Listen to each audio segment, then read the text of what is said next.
Welcome back to the Deep Dive.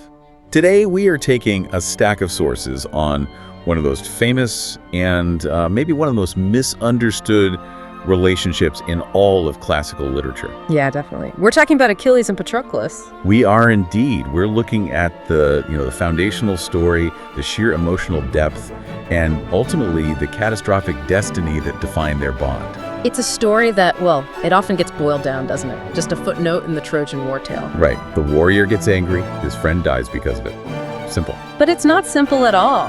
And our sources today, they let us look, beneath the surface, beyond the rage and the heroism. To find what? A relationship. Our relationship's so intense, it basically dictated the whole timeline of the conflict. So our mission for you, the listener, is to get past that simple plot summary. We want you to understand let's say the societal weight, the psychological stuff, even the sort of theological implications of their connection. Exactly. Using the sources as our guide, of course. Absolutely. And if we really want to understand Achilles' legendary rage, that famous anger. And you have to understand the person who anchored him. Exactly. This gentle, quiet man who was kind of the counterweight to all that immense power. So we're not starting with a war. No, not at all. We have to begin earlier, with an outcast prince, actually. In a moment of, accidental violence. Yeah, a shocking incident that basically brought two incredibly different lives crashing together. Yeah. Forever. Okay, so when we talk about heroes from that time, the Mycenaean period, you usually picture these figures almost born perfect, right? Destined for greatness. That's the stereotype. But Patroclus, one half of this legendary duo, he was pretty much the exact opposite of that ideal, especially at the start. And that contrast is, it's essential to the whole tragedy, isn't it? It really is. Our sources, they establish Patroclus as a king's son. Yes, Minucius' son.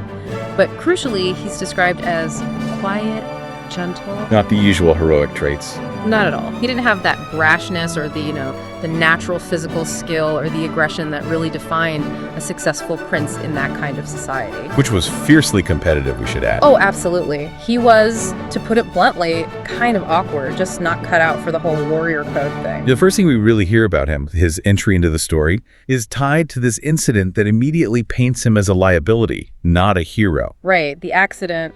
He kills another boy during some kind of game or competition.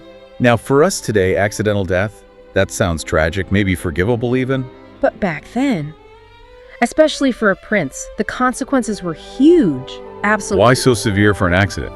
Well, it ties into their concepts of ritual purity and shame. It wasn't just a legal thing like getting punished. Ah, okay. It was more societal, religious. Exactly. It was seen as a stain, a contamination. The accidental killing brought miasma, that's ritual impurity, onto Patroclus' whole household, including his father, the king. So King Minucius is suddenly dealing with the son who's brought this, bad spiritual mojo on the family. Pretty much. And the shame, plus the need for purification, that just outweighed the father-son bond. Wow. So his own father exiles him, driven by maybe the pressures of being king and what society expected, more than just fatherly love. It seems that way. Patroclus is sent away, stripped of his status, basically condemned for a moment of bad luck, really. And he ends up in Phthia, which is the kingdom ruled by King Peleus. And this journey, this exile, takes him straight into the orbit of the guy who's going to become this massive legend. Achilles. So Patroclus arrives in Phthia, an outcast, carrying all this shame, and then he meets Achilles, who is, by all accounts, perfect, flawless. Yeah, the descriptions are pretty intense. Achilles, the golden-haired son of a goddess, Thetis, already looking like Destiny's child. He's the absolute pinnacle of heroic perfection, right? Fast, beautiful, totally fearless. If you were building the ideal heroic prince based on strength and charisma, Achilles was the blueprint. And Patroclus, he was the complete opposite, the failure, essentially. So, given the rules of that aristocratic society, what would you expect to happen? Well, the natural expectation, based on those rigid codes, would be for Achilles to either just ignore this